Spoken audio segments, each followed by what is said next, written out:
বন্ধুসকল, মেকুৰী পোৱালিক আপোনালোকে কেতিয়াবা গাখীৰ খুৱাই পাইছেনে? মই অৱশ্যে পোৱা নাই। আহকচোন আজি ট্ৰাই কৰি চাওঁ।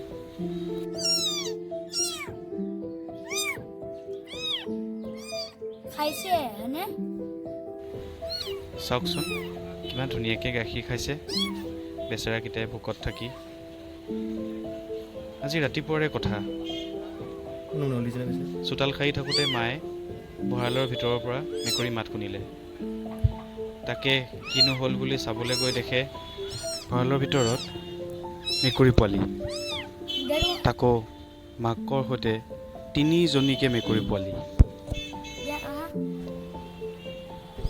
পেচাব পায়খানা কৰি ধানৰ ভঁৰাল লেতেৰা কৰিব বুলি মায়ে সোনকালে মেকুৰী পোৱালিকেইটাক উলিয়াই আনি এই টুকুৰিটোতে থ'লে।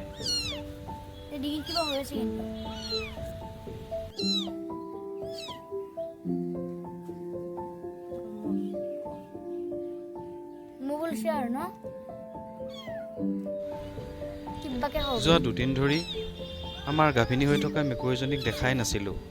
তাৰমানে তাই ভঁৰালৰ ভিতৰতে কামটো কৰিলে।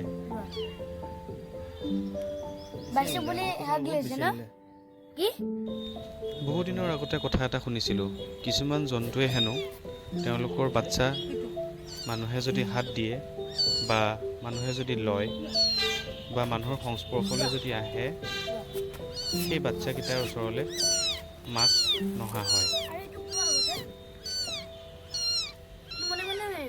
মাকে বাচ্ছাকেইটাক চোৱা চিতা নকৰা হয়, আনকি লগতো নাৰাখা হয়।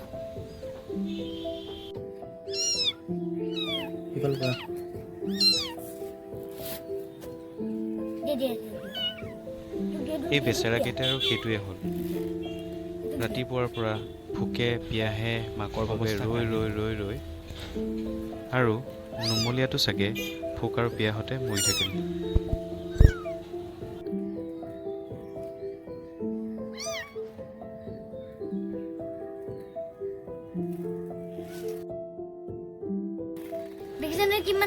মাকে থকা হ'লে কি বা খোৱালেহেঁতেন, কি বা নোখোৱালেহেঁতেন নাজানো। ঘৰতে থকা গৰু গাখীৰকে আনি খুৱাবলৈ চেষ্টা কৰিছোঁ। বাৰু বন্ধুসকল, আপোনালোকে যদি জানে যে মেকুৰী পোৱালিক কি খুৱাব লাগে বা কিদৰে যত্ন ল'ব লাগে, এবাৰ জনাবচোন কমেণ্ট বক্সত। আৰু যদি পাৰে মেকুৰীকেইটাৰ কাৰণে নাম কেইটামানো ছাজেষ্ট কৰিবচোন।